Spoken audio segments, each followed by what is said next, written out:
basically when I started diving into Region Ag and I found papers from Wageningen from the 80s and 90s already talking about carbon sequestration, biodiversity increase, and all these benefits of regenerative agriculture, I was quite amazed because at that point, nobody was speaking about this topic yet. If you would go on a regenerative farm, on a healthy farm, the soil is relatively soft. So water is basically sinking in through the pores. Tasting this and just being like, God damn, like this is some of the best food that I've ever been eating. What are the common misconceptions that people tend to have about it? We came in the meeting and they asked like 2 or 3 quite superficial questions and they were like, yeah, we have some more things standing here, but actually, to be honest, we already decided to get the money. And we were like, what? It was a crazy moment. And I think the first time I'm saying this on a podcast. But I think...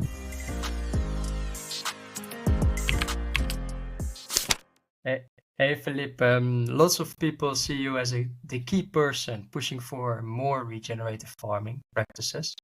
I follow you on LinkedIn and I think a lot of people know you from that as well. And you help with that mainly with your company, and we will dive into your company later on. And also with LinkedIn, you share a lot of knowledge on how others can include more regenerative farming practices. But I would like to ask you, why are you actually doing this all? Yeah, I mean, why I'm doing it, the very simple answer is because I believe this is the most impactful climate solution that we're having. I think that's what got me into this. And the other one is I believe that one of the main causes for climate change is our disconnection from nature, and that humans have kind of lost their connection to the wider ecosystem and to the planet that we're living on. And I believe that food and the way how we feed ourselves is one of the core solutions to this one. So I believe that by dedicating myself to scaling regenerative agriculture, I'm essentially dedicating myself to rebuilding the connection between humans and the wider ecosystem. And I cannot think of anything better to do with my time than that. You mentioned that connection with the nature, that the disconnection with the nature was one of the main factors of the climate change. And I was just wondering, since we always like to know our guests from the beginning, have you always felt like that connection with the nature since you were younger? I mean, I grew up on the countryside, so I grew up in a farming context. I spent my days playing in the woods essentially. So I definitely had a very strong connection to nature while growing up. Then I spent about 10 years of my life living in cities. So I spent about 10 years living first in Sydney for 2 years, and then in Cape Town, in Amsterdam, and in Berlin. And in that time, I definitely also indulged in the city life and in nightclubs. I ran a nightclub in Amsterdam as well for 3 years. But I always went to nature like on a yearly basis for hiking trips. I always loved hiking. I always loved taking time out there. So I think the connection to nature has always been present. And then it's just been more or less active on phases in my life. But right now, I'm also spending most of my time in the countryside in Portugal. And my journey into regenerative agriculture also started after I became steward over a few hectares of land in Portugal. And that was because I really missed that nature connection. I love being in the cities for the cultural offering and for the people, but I really personally prefer looking at trees to looking at houses. And that's also why I decided to relocate essentially to the countryside already back in 2017. And I feel for me, I go in the summers, I still go to Amsterdam and Berlin because most of my friends are living there. And I love being there for a few weeks, but then it definitely calls me to be back here. And I could endlessly long stay in the woods or look at the ocean for sure. I mean, it must be a beautiful landscape as well, and where you are. I've been in Portugal, but I don't know where you are located, but it's a beautiful country. Anyway, but like there must be a moment when you were thinking like, I should go back to nature and go into the regenerative agriculture, right? Do you have that clear, that moment? I mean, the moment to go into nature and to actually the realization that I want to go back into the countryside, I have pretty clear. It was actually on a mushroom trip in the Netherlands, and I think psychedelics are definitely one of those tools as well think the first time I'm saying this on a podcast, but I think psychedelics are definitely one of those tools that we create that connection. And then after having taken that decision and essentially acquiring that land in Portugal, I started learning about Regen Ag. And then the pivotal moment for climate farmers was when me and my co-founder Ivo were sitting in Mauer Park in Berlin in summer of 2019. And it was the hottest day ever measured in Berlin with 39.2 degrees at that point. And me and Ivo both knew each other through the youth network of Ashoka called Changemaker Exchange. And at that day, we both decided that if we're not working on climate change right now, then we will look back at this time and we will not be able to face our children, essentially, because we really were like, man, this is already really bad in 2019 and it's only going to get worse. So anything else but working on this felt wrong. And so that was the day where we were like, okay, let's leave our jobs. We both had pretty well-paying jobs working in impact companies, but we were both like, let's focus on this one and let's give it our best shot at scaling Regen Ag so that we can at least say, when we look back at this time, that we tried whatever we could in our power to turn things around. I'm curious, how did you meet your co-founder? It was just a friend from a long time, or was because of this interest you had also in nature, or what? Yeah, so it was through this Changemaker Exchange. Changemaker Exchange is essentially a community where they're selecting young people, I think under the age of 26, that are starting social organizations. And I was in there because of an organization that I started doing my studies called La Foundation. And Ivo was in there because of an organization that he started in Spain called Nomads. And I think we met in 2015. And then we were kind of always exchanging ideas with each other and checking in with each other and visiting each other from time to time. And then in that summer, in June 2019, we were also at an event of Changemaker Exchange in Berlin.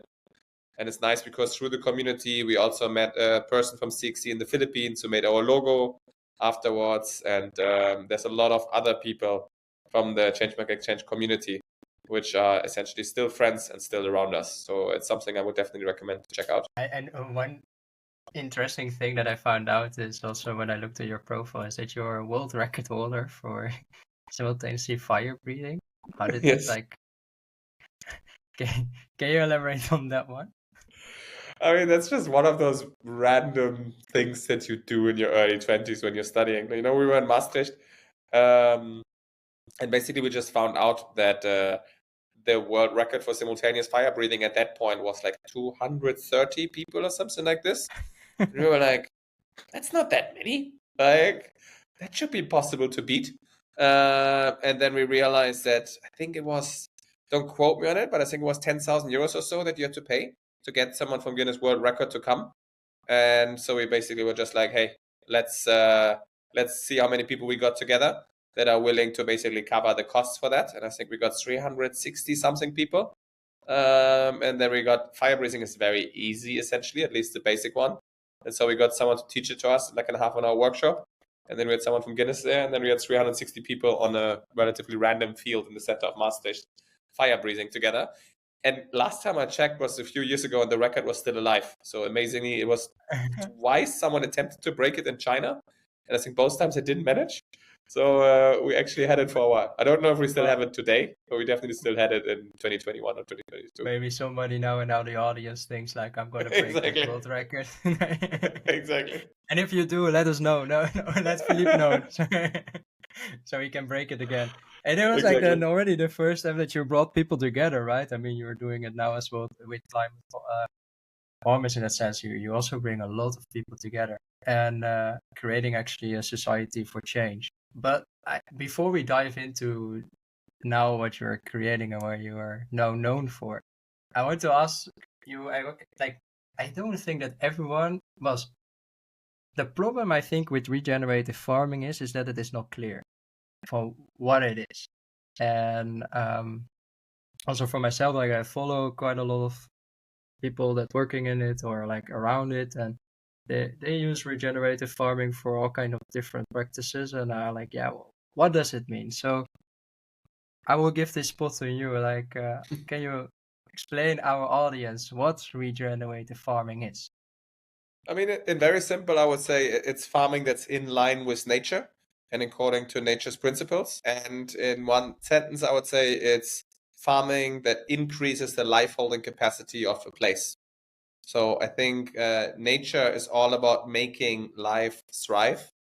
And in regenerative agriculture, we believe that that's also the role of a farm, to increase the life on that farm. And unfortunately, in our conventional agriculture, that's not the case. A lot of our conventional farming practices is about killing life. And this is a lot of what the chemical inputs that we're using are doing. And in Regen Ag, it's about generating life and making life thrive. Just in order to elaborate on this, why would you say that conventional agriculture is about killing life? In what sort of practices? Is the pesticides only, or is also even more traditional ways of doing agriculture? No, I mean, a lot of it is about chemical inputs. It's also the practice of plowing, for example, where you essentially are, you're sowing seeds, right? And at the end of it, you plow and you basically destroy all the soil life that's existing there. So in our soils, we have an abundance of life, and that life is continuously to build up on each other. But if you're doing plowing, then you basically end that cycle and you kind of repeat every year the same things, and you have to repeat every year again from scratch. And in Regen Ag, you would be really focused on nurturing that life and nurturing the soil that your plants are growing in. And and that means that you're essentially trying to reduce practices such as chemical inputs or plowing as much as possible. Depending on the context and the situation, it's not possible to avoid it completely, but you at least try to create the conditions as much as possible to make life thrive. I am wondering, since when have we been healing life? It's like there was a moment in history where we were doing regen, and all of a sudden, or because of historical advancements, we changed to this more killing life way of doing agriculture, or it's been since really long that we've been in this path of not leaving the soil nurture and these things. I mean, so most indigenous farming practices or indigenous people, for example, would be practicing some kind of form of regenerative agriculture. So indigenous people lived a life that was in line with the planet, and they made their local ecosystems thrive, right? So a lot of the Amazon rainforest, for example, has been developing due to interactions and nurturing of Amazonian tribes, which I think is absolutely beautiful. And I think a lot of what we have been doing wrong has been happening in the last 40, 50 years, especially with the Green Revolution and the whole focus on yield. So I think the core issue that we're having is the mindset in our agricultural system, where we essentially made everything slaves to yield. So the whole focus of the last 50 years was like maximize yield at all costs, supposedly to feed the planet. Ironically, the issue is not the amount of food that we're having, but the issue is the distribution of food. We have an incredible amount of food waste, for example, right? And we're growing food that is making us sick.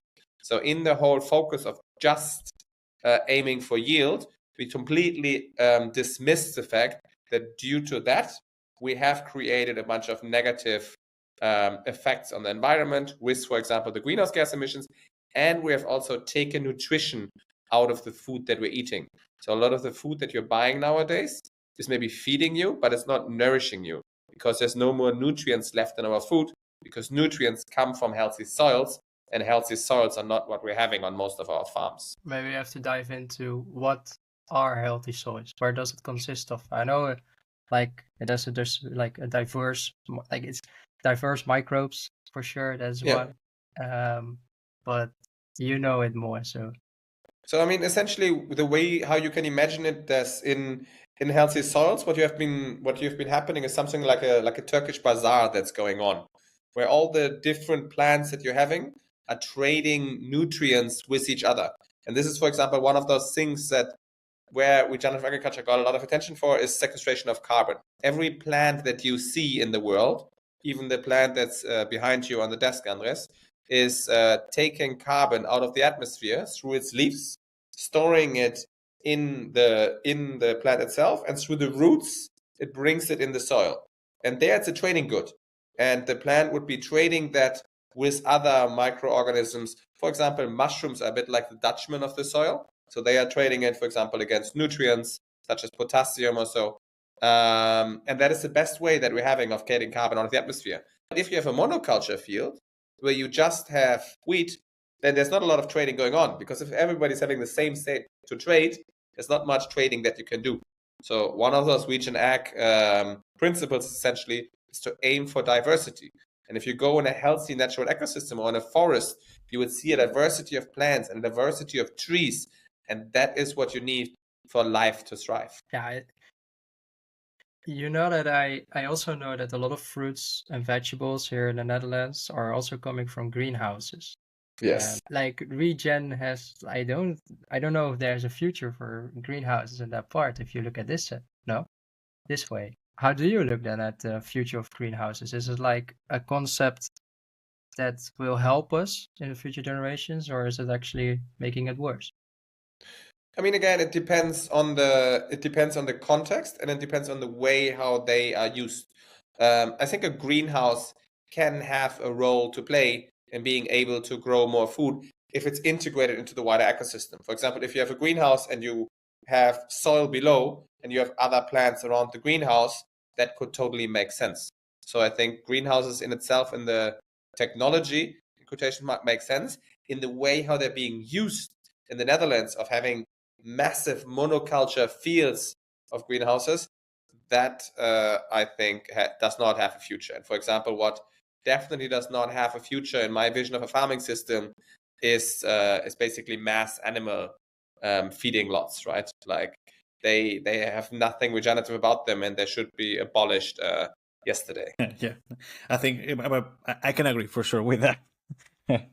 Not a big fan of mass intensive farming buildings.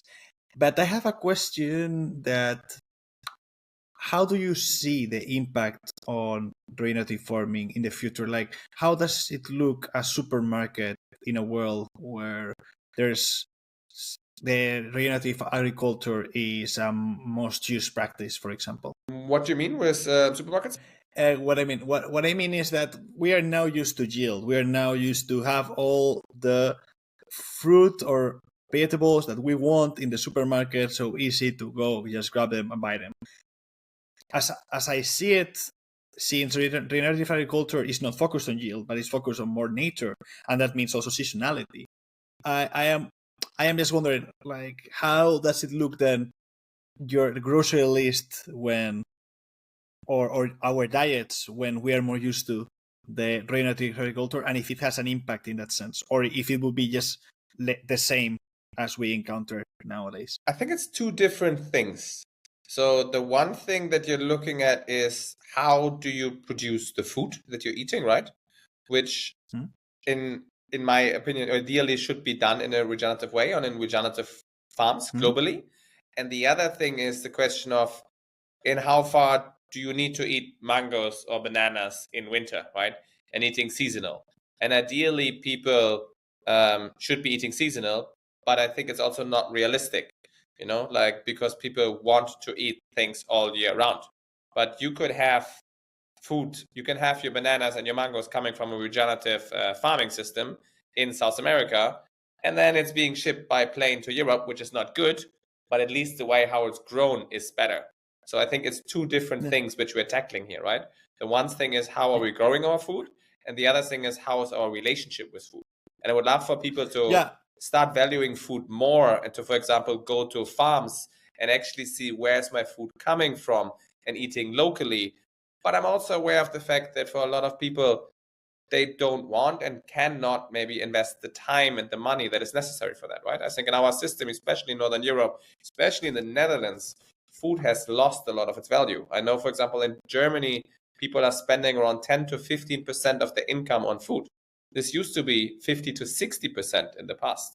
And for me, one of the main things that I'm spending my money on is really good, high quality food. But there's a lot of things to unpack there, right? And I mean, going to supermarkets, giving supermarkets the margin instead of farmers is one thing.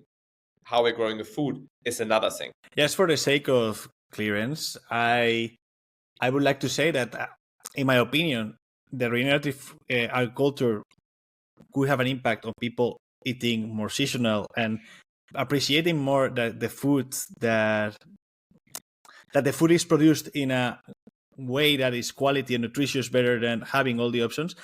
for me, that would be a really beneficial impact. I just want to consider, okay, maybe the trade-off would be not having like a lot of mangoes, or mangoes more expensive in winter because X and Y.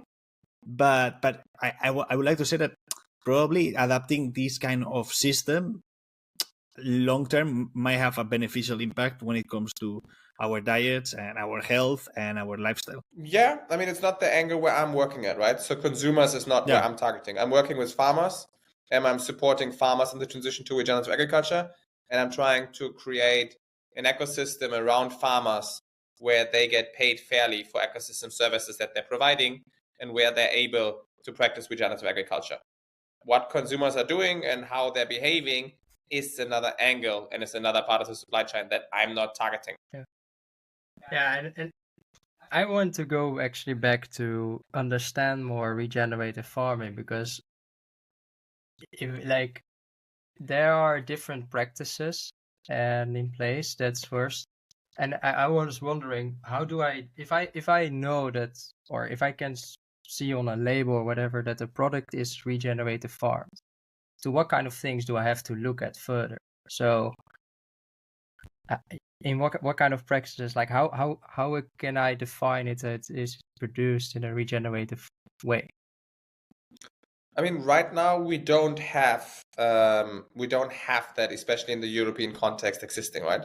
So the first thing for me is regenerative agriculture is outcome based. So I don't believe in any kind of practice based verification, because I believe we should not tell farmers what to do. We should just measure what's going on the farm. And what I would love to see is that we're moving towards a higher transparency in our farming system.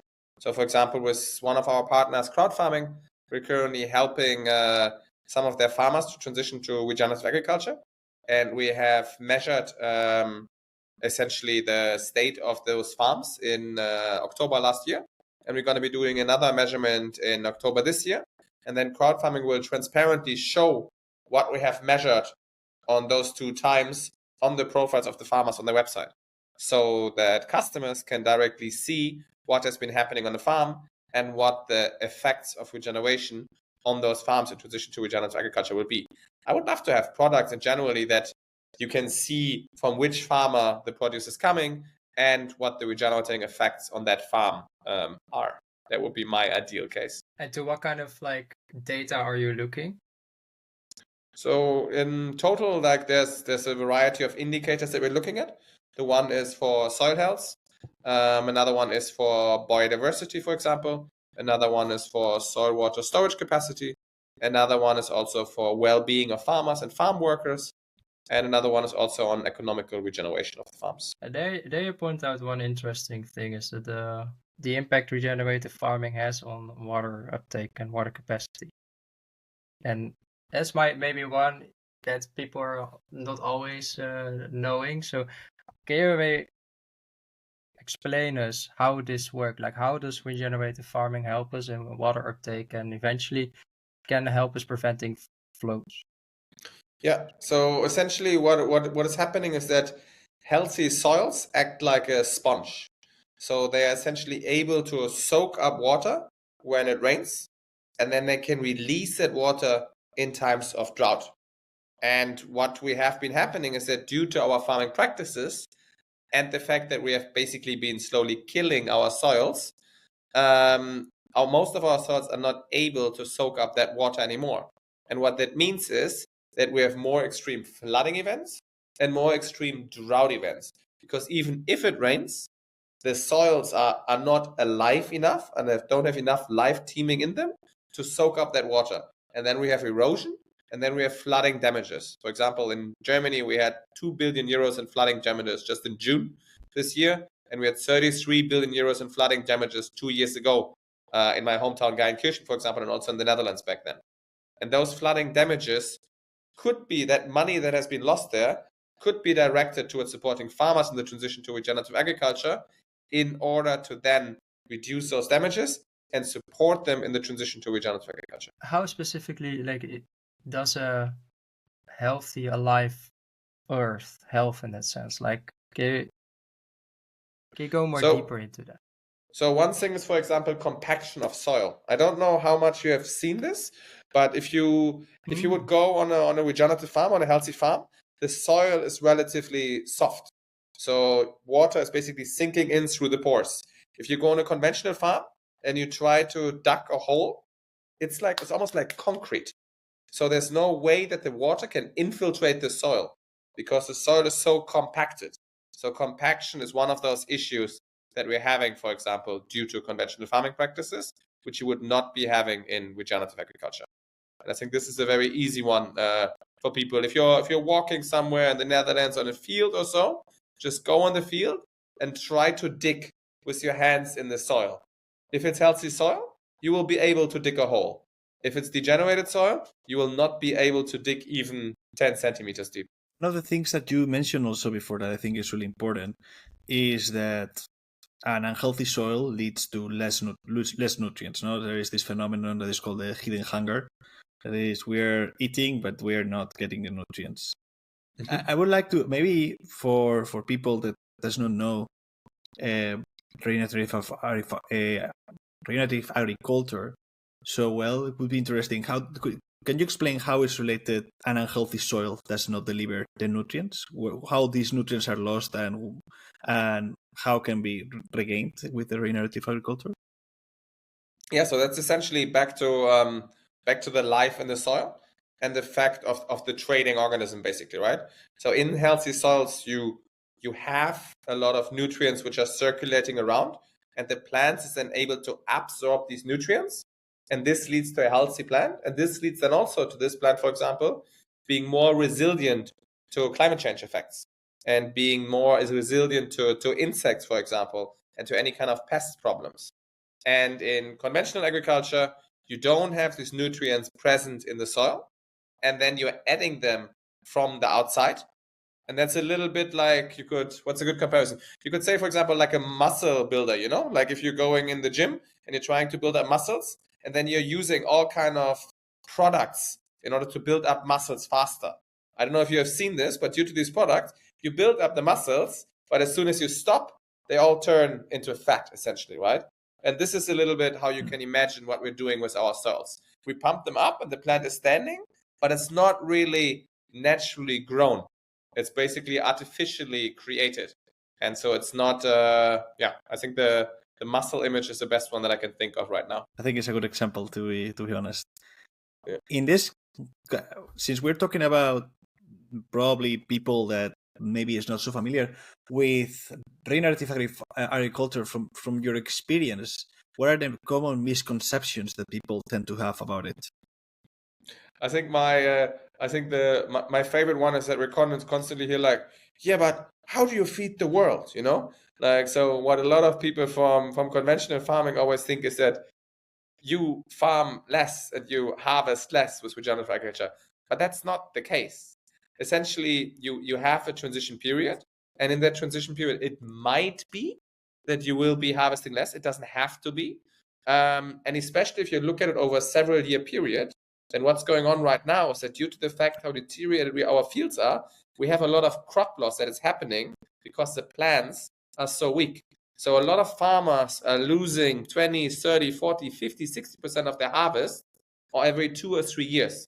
And in regenerative agriculture, you would have a much more regular occurring harvest, essentially, and you have a lot less crop loss. So even though in peak seasons, you might have less over a period of time, you see regenerative farmers consistently outperforming conventional farmers in terms of harvest. And then on top of that, because you have more nutrients in the food, you also need to consume less to get the same amount of nutrition. So I think one of those big myths that especially the agrochemical industry is trying to spread is that we need their products to feed the planet. And that is just not true. I heard also one of the challenges is basically the economical value that goes to the farmers, right? And it is in the current system, it's not very sustainable for a lot of farmers to make the switch to regenerate. That is, I believe, correct, right? No? No, it's not. It's definitely quite the opposite. So most farms right now in Europe are not making a profit. Most farms in Europe right now are struggling financially. which is why a lot of farmers are going out of business, why a lot of young farmers don't want to take over the business from their parents, and why a lot of farmers are also protesting on the streets. Through the transition to regenerative agriculture, and especially if we would be paying farmers fairly for ecosystem services such as carbon sequestration and biodiversity increase, farms would actually be a lot more profitable. So the way how we are talking to farmers is actually that regenerative agriculture is the way towards more profitable farming businesses. The only problem is, if you're transitioning any kind of system, you have initial costs. You have to have people who are helping you, who have an understanding of regenerative agriculture, which is relevant in your context, to create a certain transition plan and to know what practice makes most sense. And potentially you have to get new machinery, you might have to get new fencing, and this is involving costs essentially. And a lot of farmers don't have the cash flow and the capacity to pay for those transition costs. And that is a huge barrier that we're having.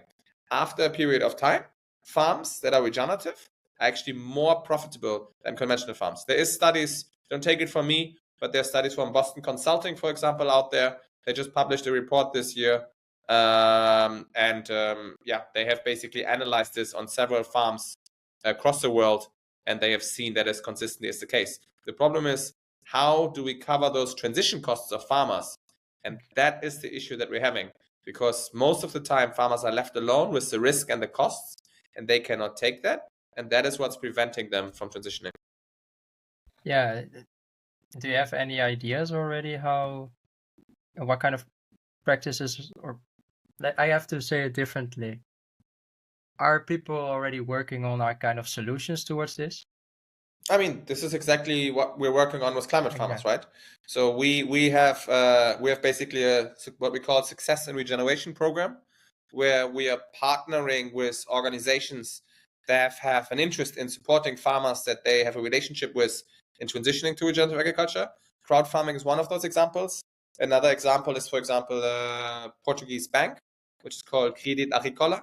They are the largest bank for farmers in Portugal with 35% market share. And they have seen that many of the farmers, which very often for generations have been clients of their bank, are going out of business. And they have an interest in, of course, keeping their customers alive. And they also have an interest in essentially showing that they are doing projects which are good for the environment and that they're aware of their corporate social responsibility. So they have financed training that we have had with farmers in regenerative viticulture in Portugal, for example. So they invited farmers from within their bank portfolio to come to their training. And now they are in the next step, they're co-financing with us, that we match these farmers with consultants to create a transition plan. And then we measure on a yearly basis again what's going on at the farm, and we report that back to the farmer and to the bank, so that the bank can use it for sustainability reporting. The farmer can use it to see what's going on in the farm, to potentially sell his produce with a higher price. And the bank has done a relatively little investment in order to secure that its customers can stay its customers. So then the actual problem is that this is not widely spread. Exactly. The actual problem is right now that we don't have enough organizations right now that are willing to cover these costs for farmers. But well, then let's deep in what you do, Philippe, because since you were mentioning that precisely one of the things that you are helping with this transition, I think it's fair that we talk about the work of climate farmers. And the first question, you already mentioned more or less the day that you come up with the idea, or when you took the decision that we need to pursue something that has an impact in climate. But I want to ask you, how was then the process of the first week of climate farmers, or even the ideation process of, okay, let's then focus on this particular topic? Yeah. So basically, when I started diving into Regen Ag, and I found papers from Wageningen from the 80s and 90s already talking about carbon sequestration, biodiversity increase, and all these benefits of regenerative agriculture, I was quite amazed, because at that point, nobody was speaking about this topic yet, right? Like, this was in 2018, 2019. So this was before the hype that we had around regenerative agriculture. So the first step that I did was I basically tried to find farmers in Western Europe that are doing this. And I visited these farmers, I stayed with them, and I worked with them. And I basically asked them, how did you get into regenerative agriculture? Why do you think it's not scaling? And what could we do to help you? And one of the things that became clear then is that many of these farmers did not know each other. So many of them also felt lonely. They were almost bullied by the conventional neighbors because of what they were doing. So the first thing that we did is we started connecting them with each other. We started building a community of these farmers. We started organizing trainings online and offline. We set up WhatsApp groups. Initially, we tried Slack and Mighty Gathering. All of that didn't work. Farmers don't want to log into platforms, but every farmer has WhatsApp, so WhatsApp works best. And we started a non-profit, the Climate Farmers Academy, which is basically doing this community building and training for farmers. And then it became clear that financing is a massive issue as well. And at that point, carbon was the only thing that we could get farmers paid for. And so we applied to the Google Impact Challenge on climate, which is basically 10 million euros that Google put into a pot to, in quotation marks, solve climate change. And amazingly, back then, we got selected as one of 10 organizations worldwide. And we got a 650,000 euro grant from Google, as well as training and coaching to write this first methodology. And it's quite interesting because Google has a bit of a bad reputation in Germany, especially, let's say. But I can say only the best things there because they transferred the money and they never asked us what we did with it, you know. So they have been the best financier that we ever had, and they have a very interesting, like kind of arrogant but sympathetic style. So their original line of reasoning was, we don't do any controlling because if we would do any controlling, we would have done a bad job screening, and we don't do a bad job screening. And we're like, okay, fair enough. And then with that money, we hired, me and Ivo back then hired the first 10 people, and we started writing that methodology. And then that took us 2 years. And then since 2022, we essentially generating carbon credits to support farmers in the transition to Region Ag. I really want to go one moment to the beginning, and I would like to ask you, maybe it's going too deep, but how was the first time that you visited a farmer, one of these regenerative agriculture farmers? How do you remember that experience and talking with this person? I mean, it was incredible. Like, I mean, so this is one of the things that I really love about what I'm doing, right? Because everything that I'm doing is supporting these people, and I think I have rarely met harder working and more impact-driven people than these regenerative farmers. Because so most of these farmers, or all of them, I would say, have been doing what they're doing because they truly believe in it, despite the fact that no one has been supporting them, you know? No one has been paying them for what they have been doing. Nobody has been giving them appraisal and back then. And it was just beautiful to see people that do something because they're intrinsically motivated and because they really believe in what they're doing. And some of the first farmers was Lugar da Terra, for example, in Portugal, which is a small family-run farm. And I also still remember eating the fruits and the veggies from their farm and tasting this and just being like, God damn, like this is some of the best food that I've ever been eating. And then another farm that I still remember very good is Herdade de Luis from Francisco Alves in southern Portugal, who has like a 700-hectare farm with cork oaks, and he has cows and sheep and goats running under these. And it's just a beautiful, thriving ecosystem with very happy animals. And I was, for example, a vegetarian for 7 years. And then being on that farm and seeing those animals, I was like, man, these animals are living the best life ever. And he was like, and are you really telling me that you're not eating that meat? And I was like, okay, I eat that meat. And now I call myself farmtarian because I believe if I've been on a farm and I've seen what's happening there, then I think it's totally okay to eat that meat, as long as you know that it is actually coming from happy animals that are regenerating our planet. It's a nice one. I've never heard that one before, to be honest. Yeah. Maybe I'm going to implement that one as well. It's a beautiful story, right? But I'm also wondering, your first early stage, like finding your first investor, or like in a sense, your funding. Was it that easy? It sounds like it came on your path, but I mean, easy, no. I mean, essentially, like the process was we had to write like I think around a 40-page application, and I think Google got thousands of applications. And then we had 4 rounds of interviews with them, which was also a very funny process because they never asked for meetings. They were always just like, yeah, so we love your applications. Let's speak tomorrow at 2:00. and they just expected that we cleared our calendars to make space for them, basically. And then we had several rounds of meetings and answering questions and explaining how we're thinking about this and what we're planning. And then it was also interesting because the last one, they were like, yeah, so we're bringing a technical person, so please, really prepare for the next meeting. And so we went in the meeting, we worked the whole weekend to make sure that we have answers to all the questions which they might be having. I still remember that. And then we came in the meeting and they asked like 2 or 3 quite superficial questions. And then they were like, yeah, we have some more things standing here, but actually, to be honest, we already decided you get the money. And we were like, what? It was a crazy moment. And it was in my village in Portugal in the mountains back then. It was during the pandemic. And then a friend of mine that was in the room was just like, what? And took a champagne out of a sparkling wine out of the fridge. And we just popped the wine. And we were like, oh my God, And it's also funny because I still remember at that point we were thinking, 650,000 euros. That's so much money.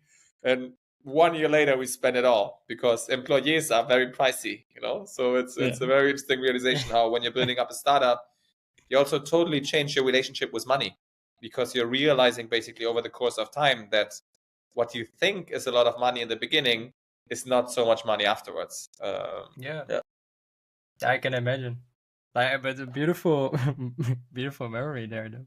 No, definitely. It must be great, that moment. Yeah. And how, from that moment onwards, what were then the next step? It was hiring the employees that were needed for the particular tasks. Yeah. And then, how did you scale?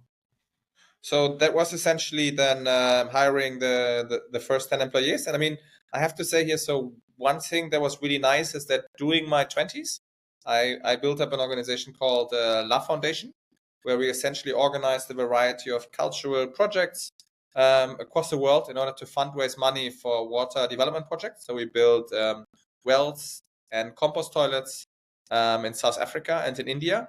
And at some point, we had several hundred people active in La Foundation globally. So we had so-called La Foundation hubs in Cape Town and in Amsterdam and in Berlin and in Maastricht, where I studied. And through this, I met a lot of amazing, really impact-driven people. And so in the very first days, some of my closest friends were actually helping me and Ivo unpaid. So we had nothing. We could pay them no money. But this is Fabio Volkmann, Melina Birker, Nick Steiner, who are all people that really believed in what we were doing. And so they joined. And then after we got the funding, we could finally say, okay, we can pay these people now. And we could hire more people. So we actually went out and we just wrote out applications. And we were amazed because we got really talented people applying. And from then on, we kind of started building the first traction. And then it took us 1 year to spend those 650,000 euros.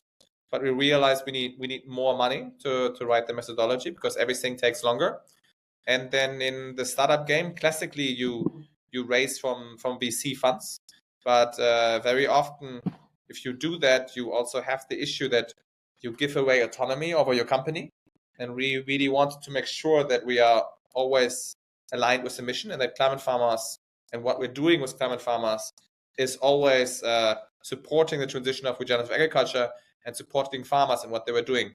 So what we decided to do is to not give any shares away, but to employ a tool which is called a convertible note, where you basically say to investors that they give you money and then you decide on a time in the future.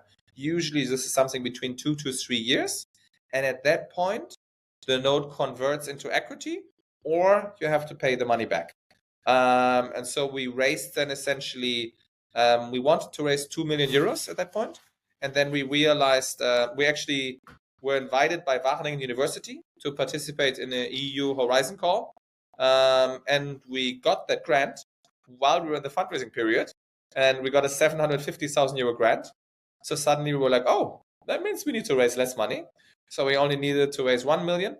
And then we closed that 1 million from 2 angels and from one impact VC called Rockstart, who I knew because I invested in a previous organization where I was involved with a convertible note that will be converting actually in half a year. I was just now wondering if Because you were mentioning that in the startup world, one of the first things that you realize is how fast the money goes, no, and how a big amount. Then it's not that big when a year goes. So, would you have managed that money differently if you had, like, if they would give you the 650,000 euros now? Would you have decided that there's some expenses that you would maybe have saved, or do you think that you did it in a really wise way back then? I mean, there's always things that you can do better, right? I think that's Yeah. one of the beauties about life, that when you're going throughout life, I think you're continuously learning, and I think you would never do things in the exact same way. And knowing what I know now, I don't think I would do everything the same way again. But at the same time, I also think things happen for a reason. And I'm quite happy with where we're at right now. And I think mistakes that you make are also mistakes that you make because you were supposed to make them. What is something you would have paid more attention to? Because I think that this can be also valuable for people listening. Like something you would have put more money into, or something you would have said, I don't need to put that much more money in there. I think one thing is just that everything always takes longer than you think. Yeah. Like in the end, it took us 2 years to write that carbon credit methodology, and we expected it to take us 3 to 6 months. And that is just a massive delay. And a lot of that has also to do with external organizations that we were working together with, for example, with TÜV, which took them a lot longer to basically verify things. Another thing is also especially in the beginning, when opportunities arise, you very often go for these opportunities. But it makes sense to also be aware that every opportunity that you're going for reduces your chances to do something else. And I think that is a very big thing to keep in mind as well. There's an art to saying no. And I think in many ways, we should have said no maybe more often, and we should have focused on some things better. Because if you do one thing, then that means that you will not be doing other things. I was wondering also that, as you said, regenerative agriculture seems to have many detractors and many bullies. At least that is the experience that farmers could have. How did you, from tire farmers and from your own experience, face the skepticism and maybe people telling you this is not a thing, or this will not save the world, you need to focus on something else? To be honest, I never had that issue because my journey started by visiting farmers. So I have seen that it worked. And I think that was the very interesting thing that I realized very early. Most of the people that are criticizing Regen Ag, if you ask them, so how many farms have you actually been on? Usually the answer is no. And the answer is 0. Because I think if you have been on regenerative farms and you have seen the magic of regenerative agriculture in practice, I don't think you can claim anymore that it does not work. As an interest, yeah. I cannot talk for everyone in that sense, but might be the case. And there's one thing that you really did well is like that you would go directly to the spot to define the problem basically, and then from there on thinking about the solution and eventually climate farmers and what you're putting now in place. I mean, that process is not done by every startup in that sense. So that's a very good lesson, I think, for the ones that are listening. And what was for you basically the turning point where you were thinking like, okay, this is what we are creating here is going to make that impact? And I think that we have the validation, market validation. We see that that we can scale it in that sense. I mean, one thing was definitely winning that Google Impact Challenge on climate. That was a beautiful moment. Another beautiful moment was the first Climate Farmers Conference that we were organizing. This was back in 2021. So we started connecting these farmers. A lot of these farmers were also expressing the need to meet with each other in person. And so we organized a conference in southern Germany in the world's only castle that's owned by farmers, which is a beautiful story as well. It's Rudolf Bühler, who's a 14th generation farmer who started setting up a farmer cooperative. And he got 1,650 farmers together there to work together and to fight together for better prices for farmers. And they started making a lot of money. And so they were able to buy the castle where the aristocracy used to be living in that has his ancestors as vassals, as apparently essentially slaves in the Middle Ages. And they bought that castle. They took down the aristocracy paintings, and they painted a 4-meter high figure of a farmer with a freedom flag in the night room. And it's an incredible historical location. And I met Rudolf, and he was excited about what we are doing, what he were doing. So we started collaborating with the Schloss Kirchberg, it's called, close to Schwäbisch Hall in southern Germany. And we got basically 50 of the leading farmers from across Europe together, and some of the other organizations of friends, such as Metabolic, for example, which are really determined to scale regenerative agriculture. And the magic that has been happening there, and that spark, it was the first gathering of the region ag community in Europe. It was the first time that it was really like this energy of like, there's a movement. We're building a movement here with farmers at the frontier of that movement. And I still get goosebumps when I think about this. And there was tears, there was everything. And we wrote a manifesto there over 3 days. And that manifesto is also on our website. And I mean, it's incredible. We got everybody to sign that manifesto. So we could agree with all of the people there on what we believe is regenerative agriculture and what we believe is represented by it. And that was something incredible. And out of that developed now EARA, which is the European Alliance for Regenerative Agriculture, which is essentially a lobby organization for farmers in Brussels. And I think Simon from EARA would be a great one for you to interview as well at some point.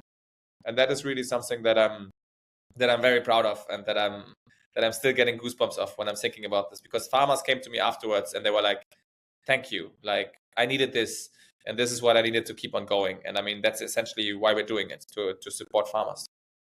That is definitely Super cool. super cool. Really, really beautiful. You for sure, you must be proud of it. There's something really remarkable, Philippe. I want to ask you, of course, we're talking about a lot the past, how it looks now. But what about the future? How do you see climate farmers evolving and the whole region agriculture going in the coming 5 to 10 years? Yeah, I mean, so there's a few things which are happening right now. I think the one is that we have to make sure that all the attention around regenerative agriculture really goes in supporting farmers in their journey, and in really making sure that what is called regenerative is actually regenerating the soil. So this is also why also with climate farmers, we're laying the groundwork right now for a potential future regenerative agriculture verification. I think that needs to come out, that we have a region ag verification that also is available, for example, in supermarkets, so that people easily can go and can purchase produce and then know that that produce comes from soils which are being regenerated. I would love for it to be really with transparent data so that you can actually see what has been happening on that farms. I would love for farmers to start playing a bigger role in society again. I really hope that we get to a point where farmers are celebrated for what they're doing for all of us, and where little children in schools are aspiring to be farmers. I think being a farmer is a lot cooler than being a life coach or being a consultant or so. And I think that we also generally start reconnecting with the food that we're eating, that people go to farms maybe on weekends, and that it's a thing that is more integrated. I think also getting school kids connected with food and connected with farming is something that I would love to be looking into more in the future. And also one more practical thing is we're doing a lot of work right now to try to influence the CAP, the Common Agricultural Policy, because EU policy is very much driving farming in Europe. A lot of farmers get almost the majority of their income from the CAP. So it's 440 billion euros, which are given out over 7 years.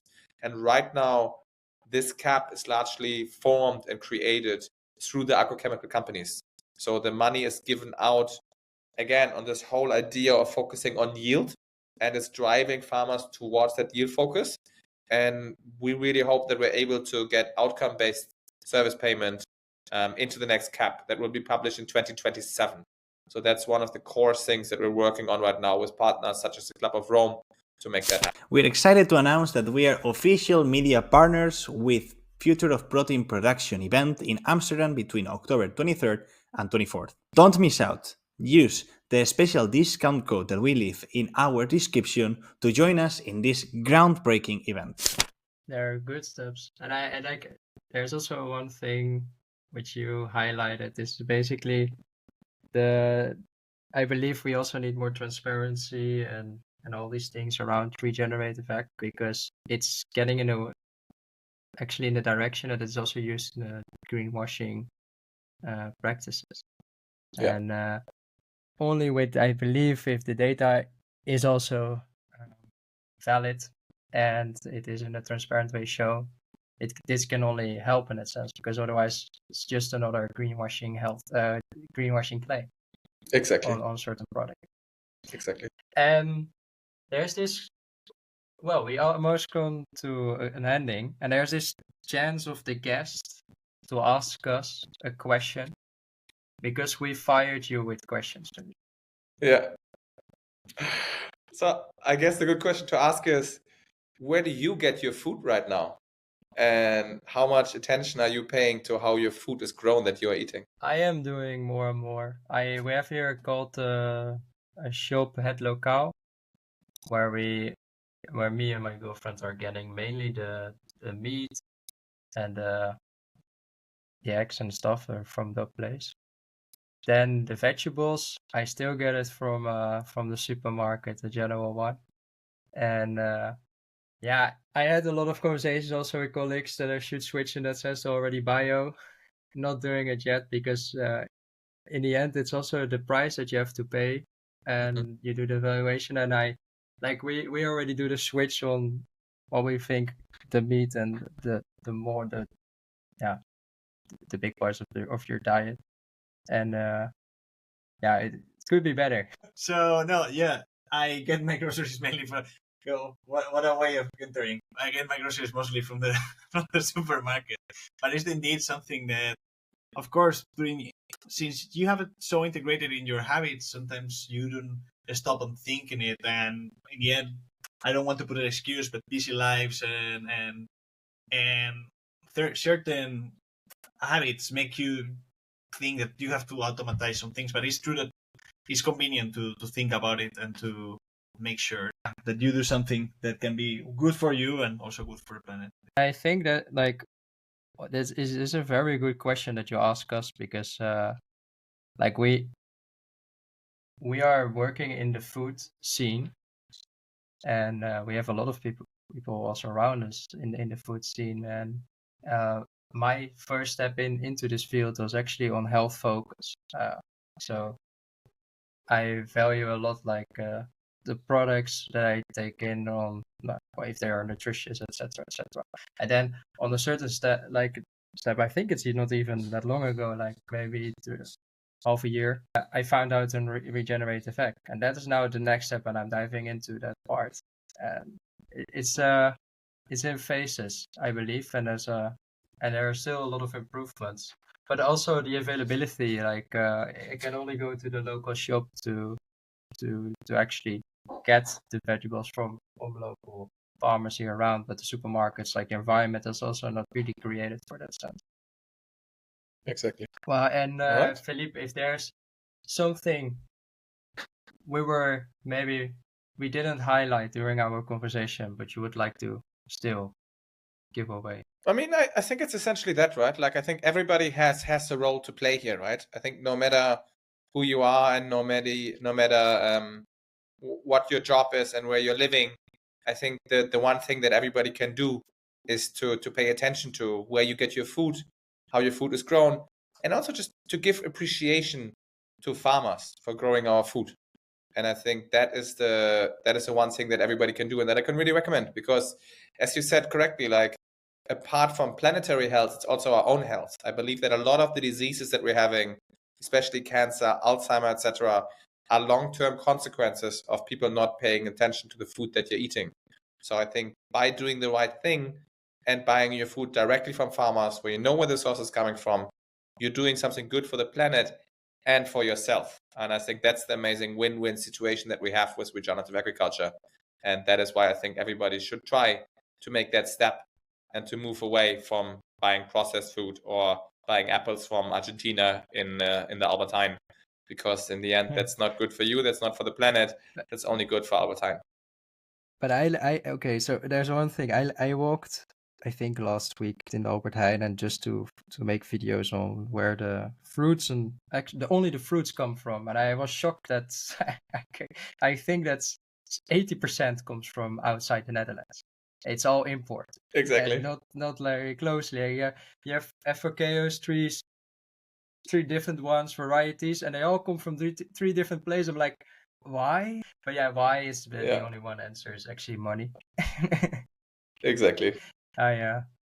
Philippe, I can only say I agree. And when I'm on vacation, I always love to go to farmers and local markets and to explore the products from actually a local place. But I don't do that in my own country, which is quite weird.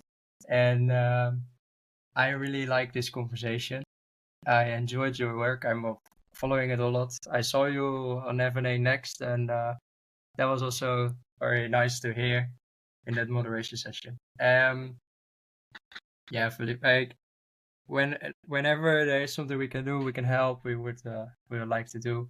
I wish you all the best in Portugal. My pleasure. Around the world Thanks for the interview. Spread the word. Yeah. Cool. Thanks a lot.